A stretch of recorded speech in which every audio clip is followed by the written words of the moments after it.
Su Jin's hands did not shake as she carried the tray of drinks. They never shook anymore.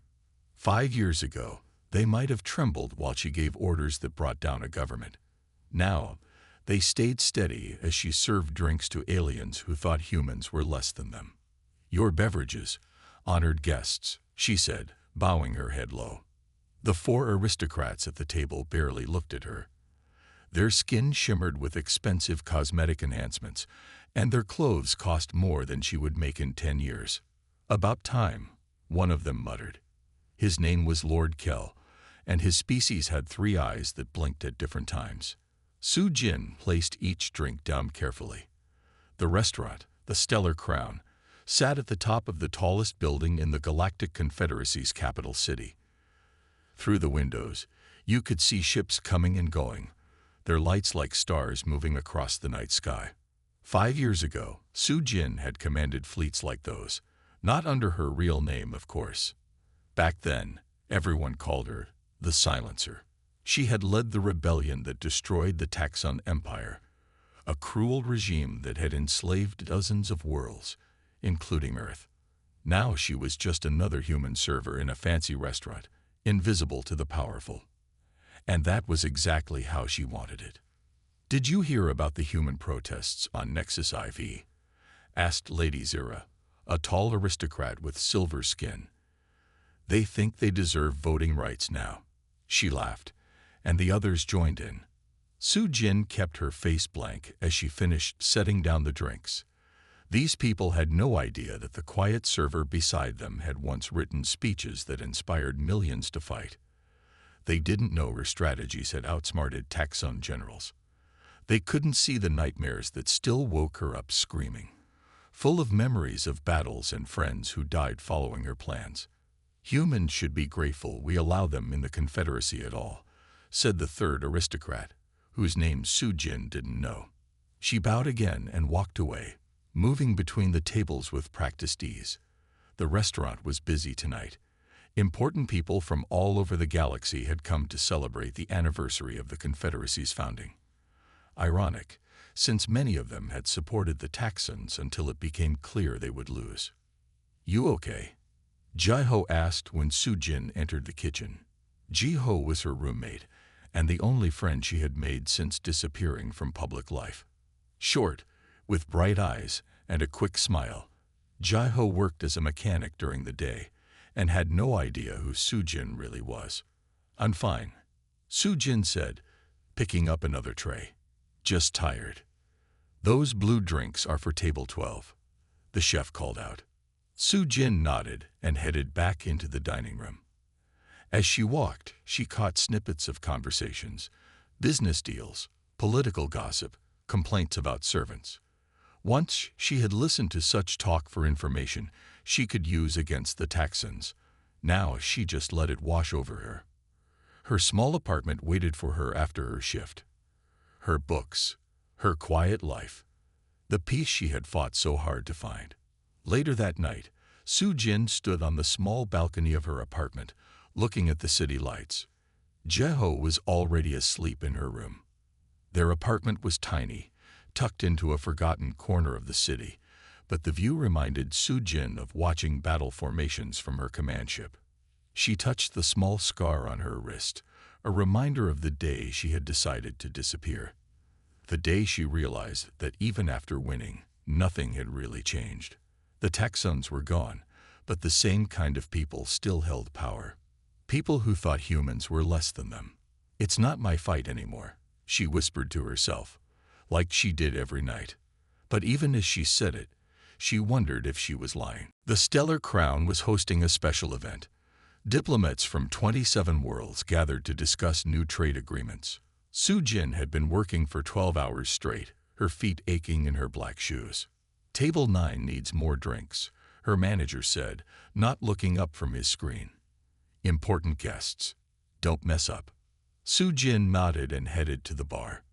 When she arrived at table 9 with her tray, she almost dropped it. She knew these people. 5 years ago, they had secretly funded her rebellion while publicly supporting the Taxons. They had played both sides, making sure they would win no matter who came out on top. Lord Vex, with his pale blue skin and 4 arms, had once sent her weapons. Lady Trill, whose scales changed color with her mood, had given her information about taxon ship movements. And Duke Morrow, whose species looked almost human except for their glowing eyes, had provided safe houses for her fighters. None of them recognized her. Why would they? The silencer had always worn a mask in public, and these aristocrats would never look closely at a human server. "Your refreshments," Su Jin said, keeping her eyes down. About the human situation on Terminus, Lord Vex was saying as she placed his drink before him. "My sources say the mines there are becoming less productive because the humans are talking about rights again." "Ungrateful creatures," Lady Trill said, her scales turning an annoyed orange. "After we rescued them from the Taxons." Su Jin's hand tightened on her tray. Terminus was where she had grown up. The Taxons had taken her parents when she was 12. The rescue these aristocrats spoke of had been her rebellion. "The solution is simple," Duke Morrow said quietly. "We begin with economic pressure. Raise the oxygen taxes, cut water rations, blame it on shortages." "And if they protest?" asked Lady Trill. Duke Morrow smiled. "Then we have reason to send in peacekeepers. For their own protection, of course." "Will the Confederacy Council approve such measures?" Lord Vex asked. "The Council will do as it's told," said a new voice. Su Jin turned slightly to see who had spoken. It was an aristocrat she didn't know, tall with skin like polished wood and eyes that seemed too sharp. "Ambassador Du Hyun speaks truth." Duke Morrow nodded. "The Council has already approved the first phase of the Quiet Hand Protocol." Su Jin's mind raced. Quiet Hand Protocol. A plan to retake control of worlds liberated from the Taxons. "Beginning with Earth's colonies," Lady Trill added. "Terminus, New Eden, and Horizon." The glass Su Jin was placing slipped from her fingers and shattered on the table. Cold blue liquid splashed onto Lord Vex's expensive clothes. "Idiot!" he shouted, standing up. "Look what you've done." "I apologize, sir," Su Jin said, quickly grabbing a cloth to clean the mess. "It was an accident." "Humans," Lady Trill said with disgust, her scales now dark red. "Always clumsy." "This outfit costs more than you'll make in a year," Lord Vex hissed.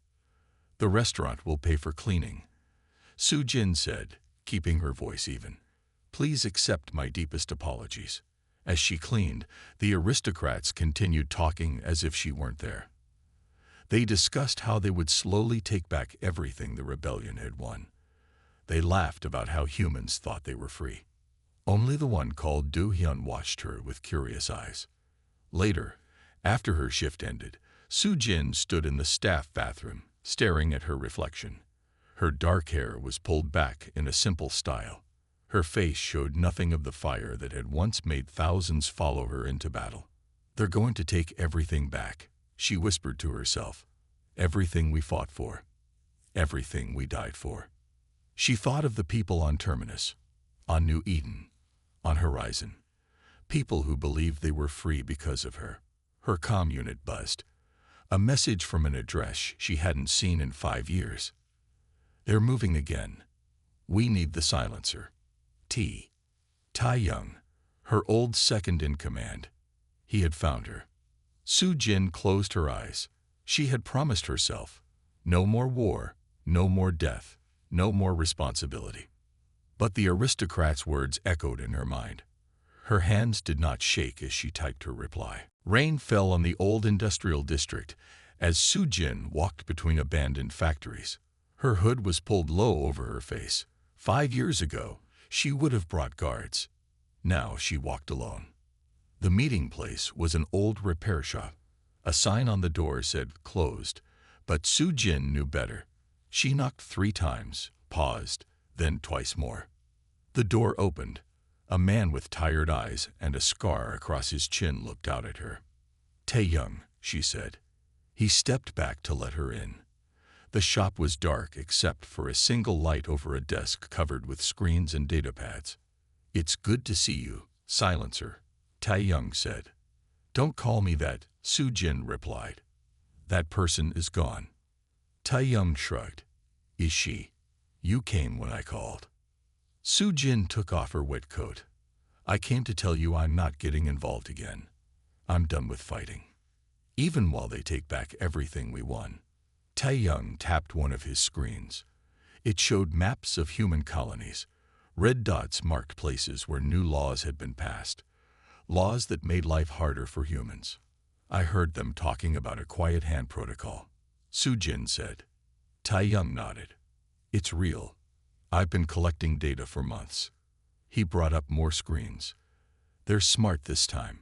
No armies. No open violence. Just economic pressure, political tricks, and slow changes to laws. The Confederacy Council wouldn't allow it, Su Jin said, but her voice lacked conviction. The council is in their pocket, Tai Young replied. Half the members owe favors to aristocrats. The other half are afraid of them. Su Jin looked at the data. Her old strategic mind began working automatically, seeing patterns, connections, weaknesses. She forced herself to stop. I'm sorry, she said. I can't help you. Tai Young didn't argue. Instead, he showed her another screen. This is from Terminus last week. The video showed a human family being forced from their home. Guards wearing Confederacy uniforms stood by as the family's belongings were thrown into the street. New property laws, Tai Young explained. Humans can't own land in certain areas anymore. Areas with good water, good soil. Su Jin's fists clenched, using the same playbook as the Texans. But slower, Tai Young agreed. More careful. By the time people realize what's happening, it'll be too late. Su Jin turned away from the screens. I've seen enough.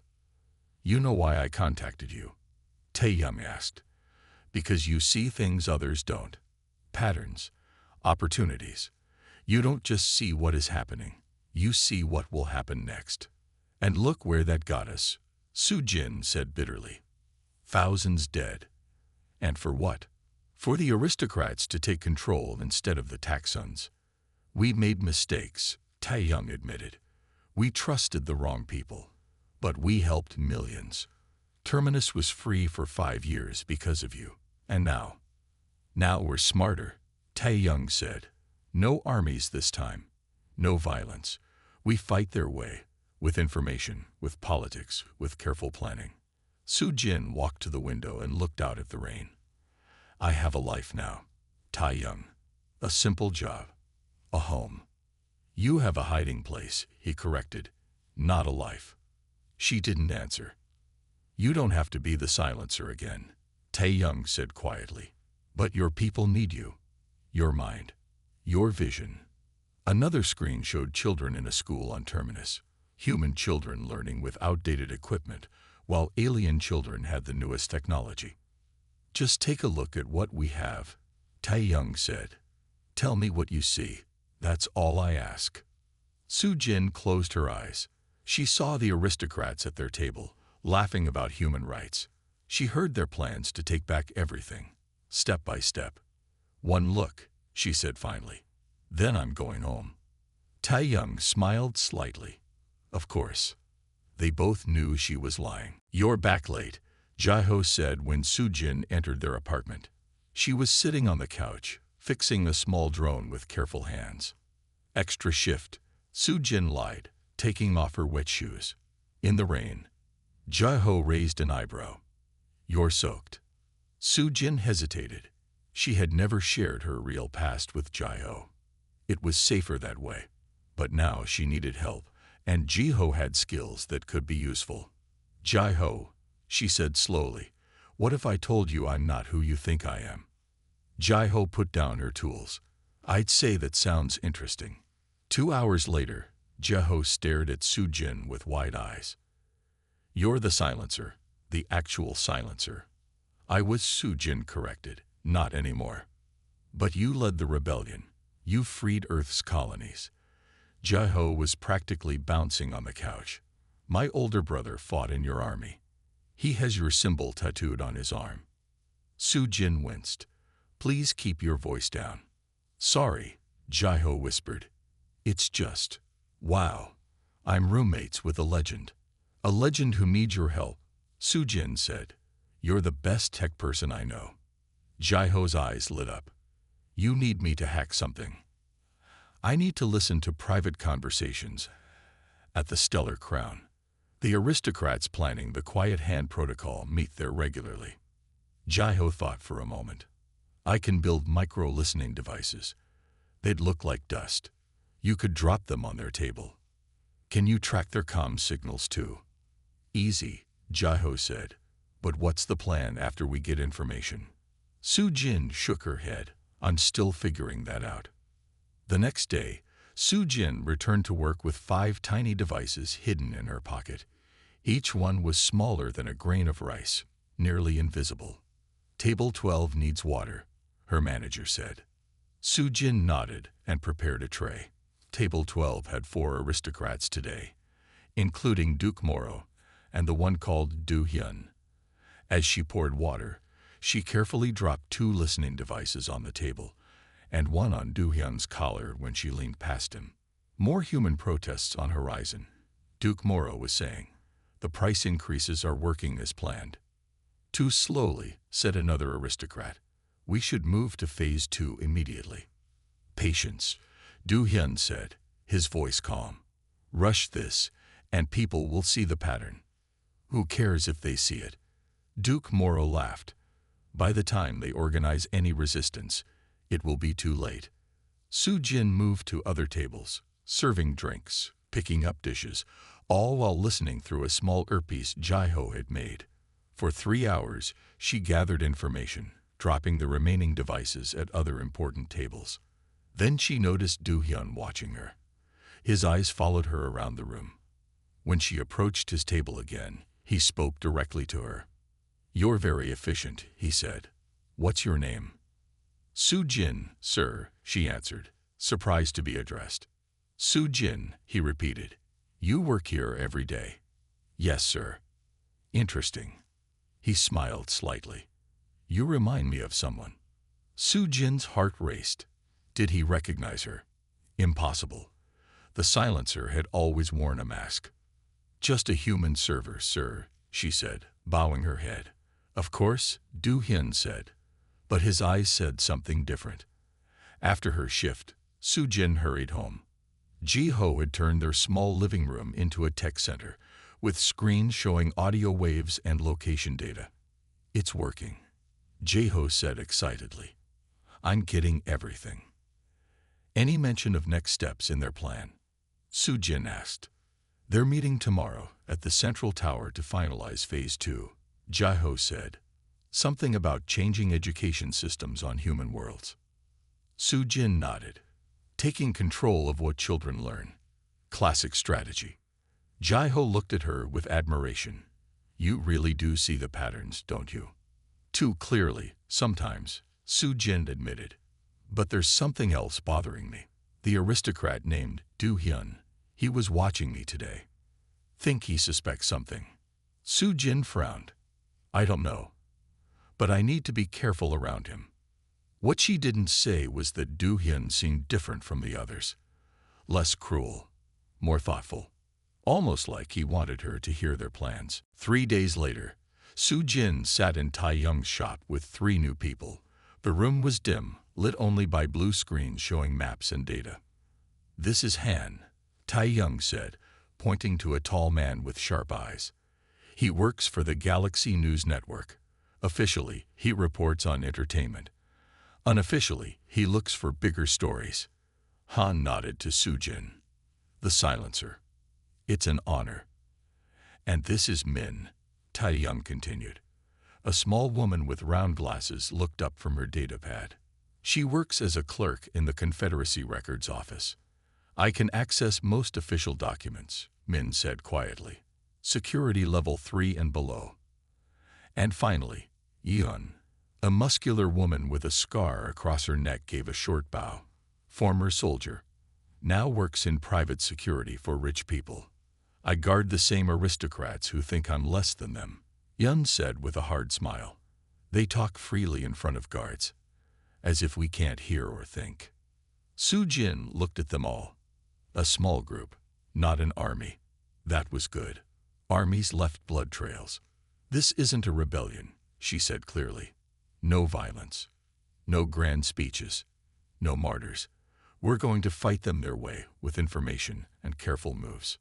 What's the plan? Han asked. Su Jin stepped up to the main screen showing the Quiet Hand Protocol timeline.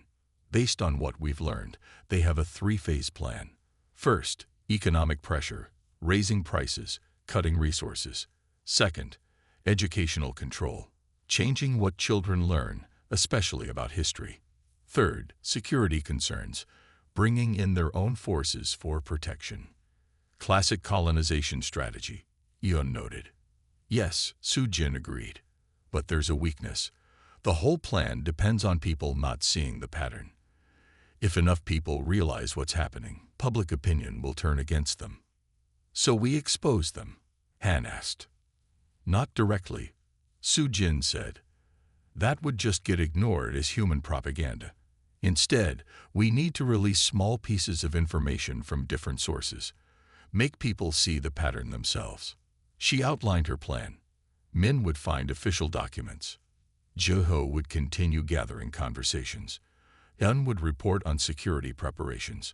Han would find ways to get the information to the public without revealing their group.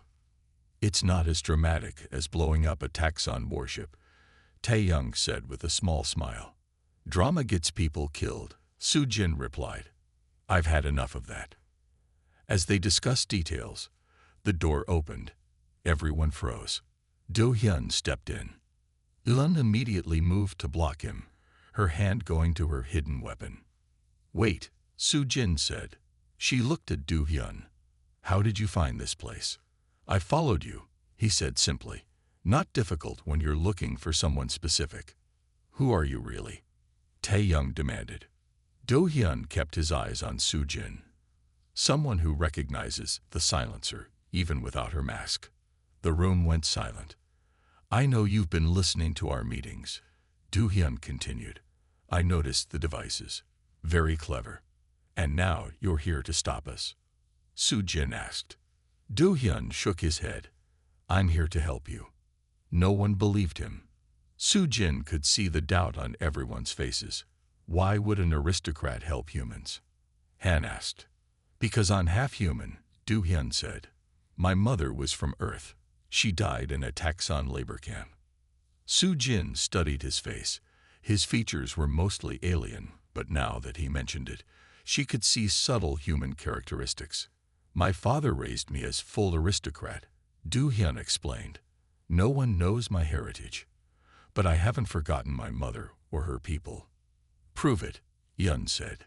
Do Hyun pulled out a data stick. Complete details of the Quiet Hand Protocol. All three phases. Names of everyone involved.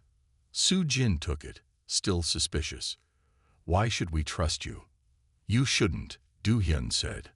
Not yet, but you need someone on the inside, and I need someone who can actually stop this without causing a war. Su Jin looked at the others, then back at Do Hyun. If you betray us, I'll make sure everyone knows you're half human, she said. Do Hyun almost smiled. I would expect nothing less from the silencer. The Galaxy News Network's morning report showed scenes of protest on Terminus. Humans gathered outside government buildings, holding signs about water prices and resource cuts. Officials claim the price increases are due to natural shortages, the reporter said. Su Jin watched the news with Jeho in their small apartment. She smiled slightly when the reporter mentioned a leaked document, showing there were no actual shortages. That's our first move, she said to Jeho. Min had found the document in the records office.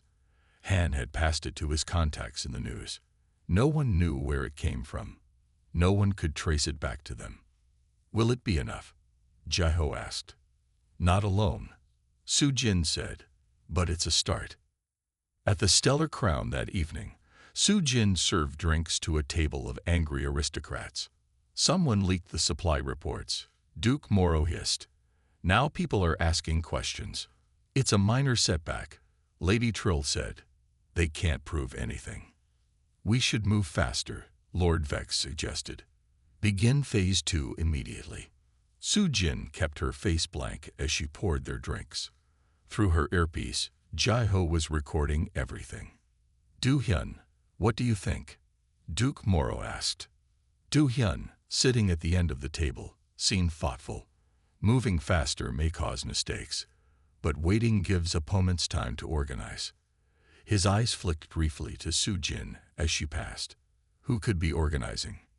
Lady Trill laughed. The humans. They can barely agree on what day it is. The aristocrats laughed. Su Jin moved to another table. 3 days later, education officials on New Eden received an anonymous message showing how the new school curriculum erased mentions of the human rebellion. Han's news contacts ran the story. More protests started.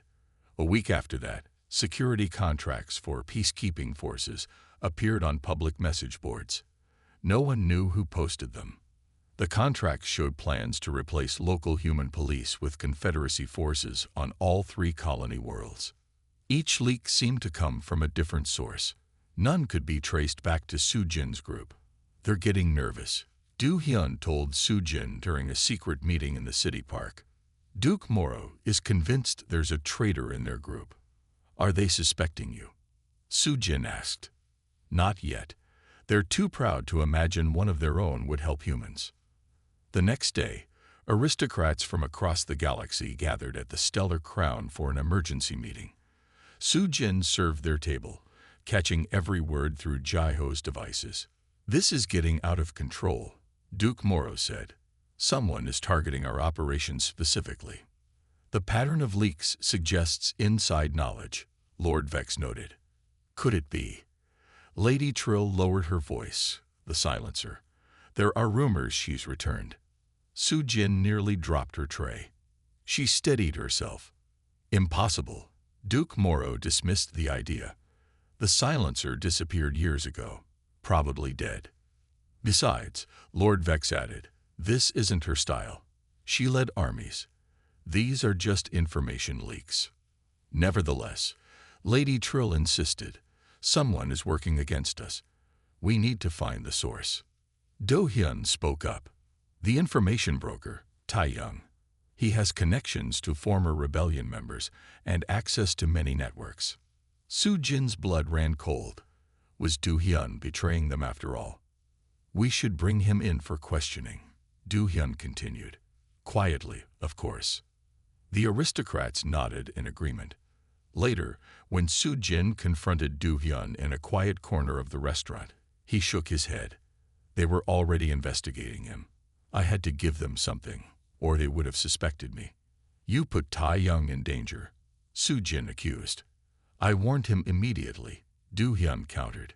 He's already gone into hiding. Su Jin wasn't sure whether to believe him. If they take him, they won't, Do-hyun promised. But they're getting desperate.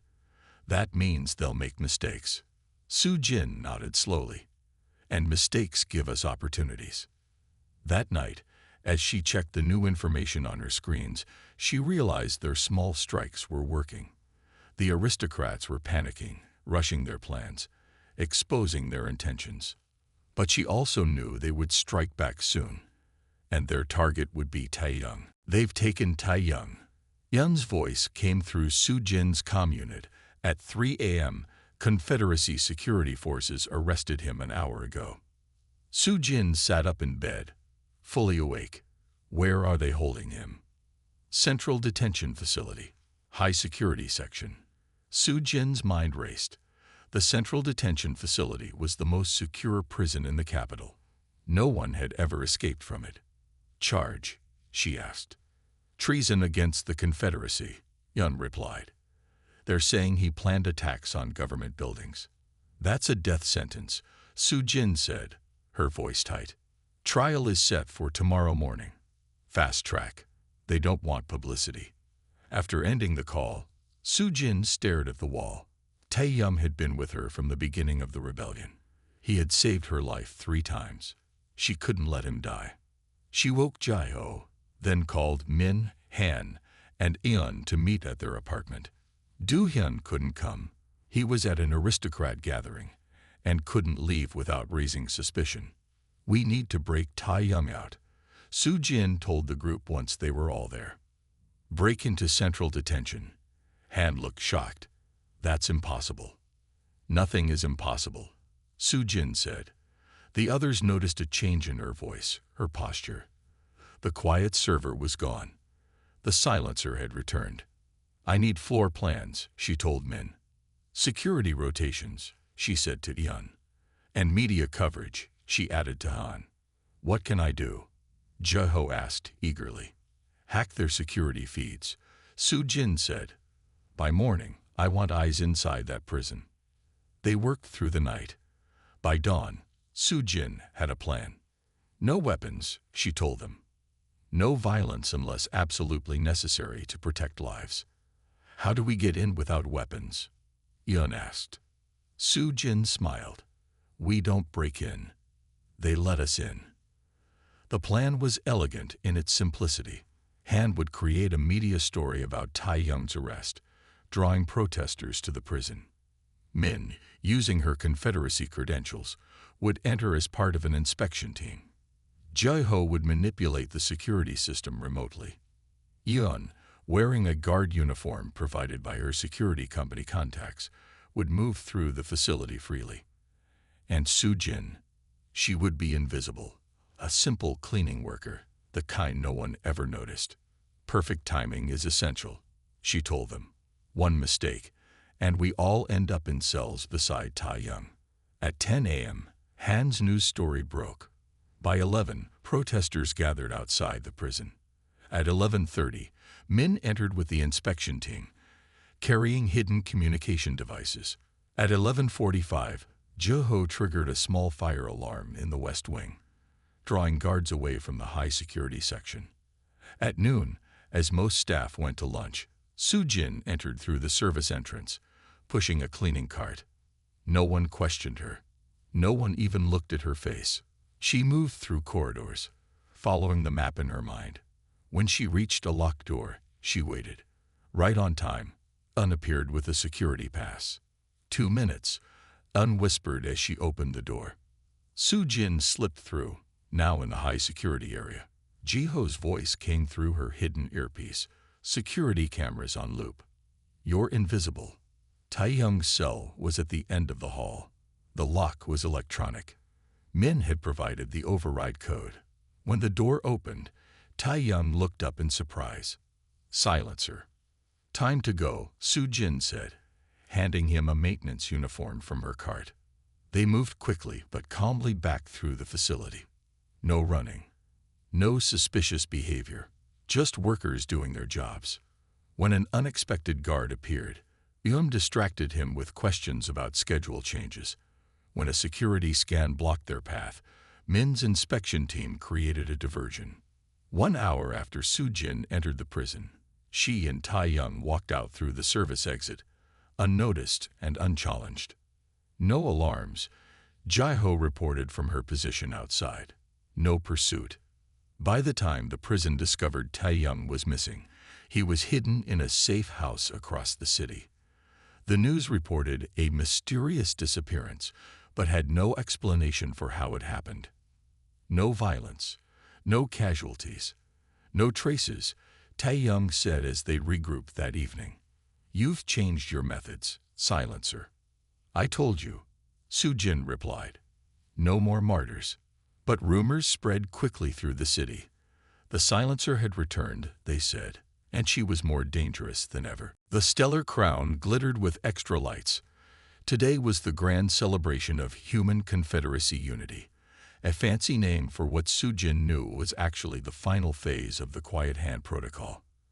After tonight, new laws would be announced protecting human worlds with increased Confederacy security forces.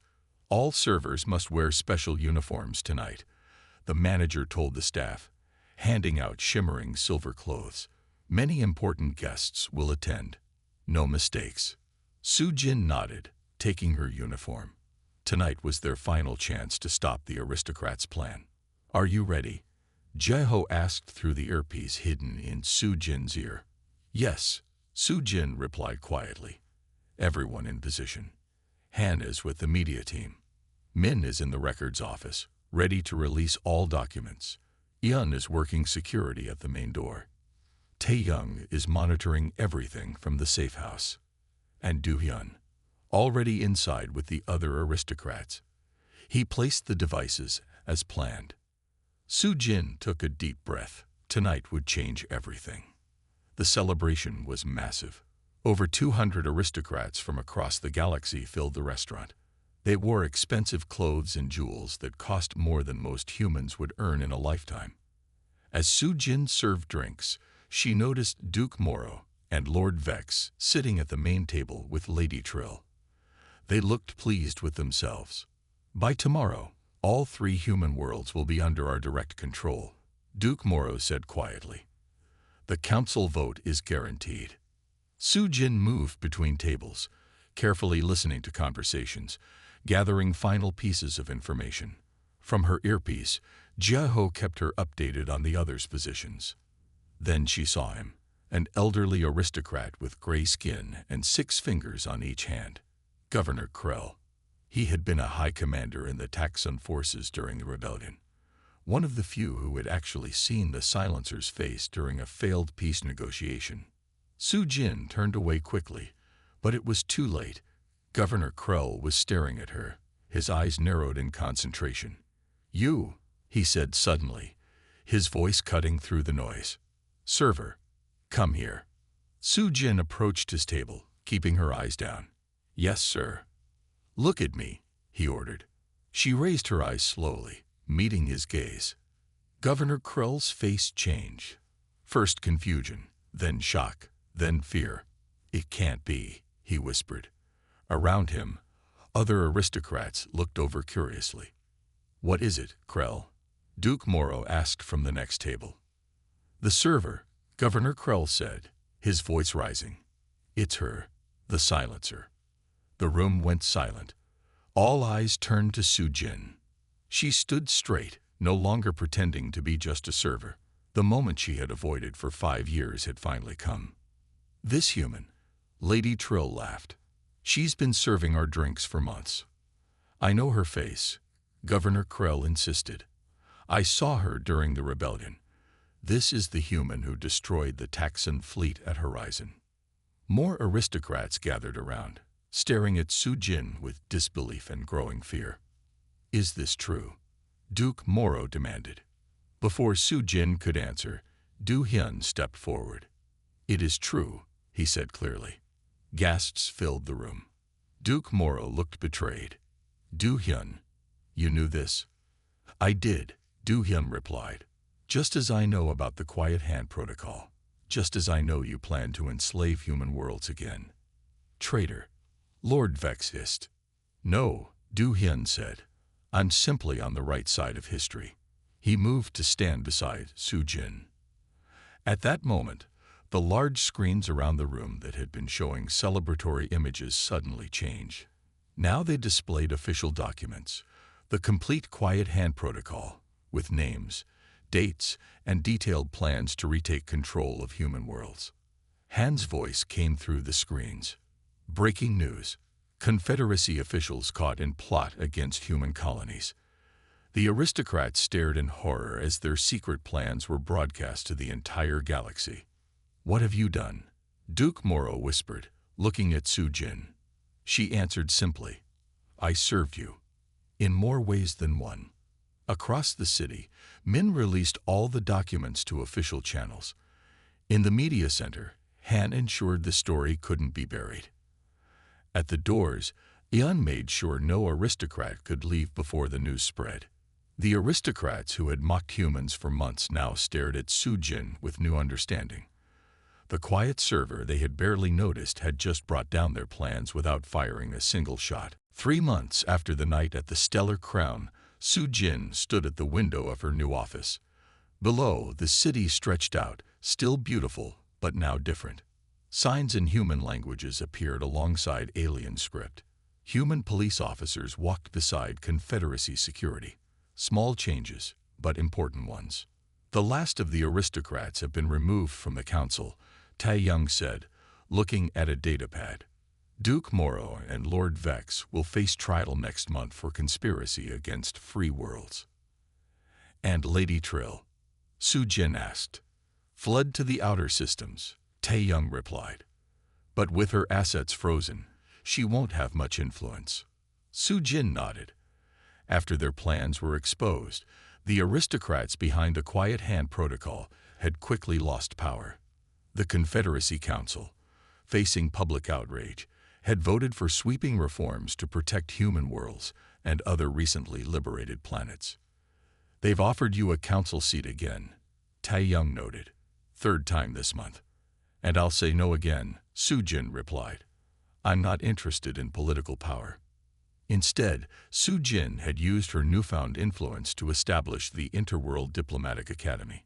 Here, representatives from recently liberated planets learned to protect their freedom through negotiation and strategy rather than war. The door opened, and Jiho entered with several young students.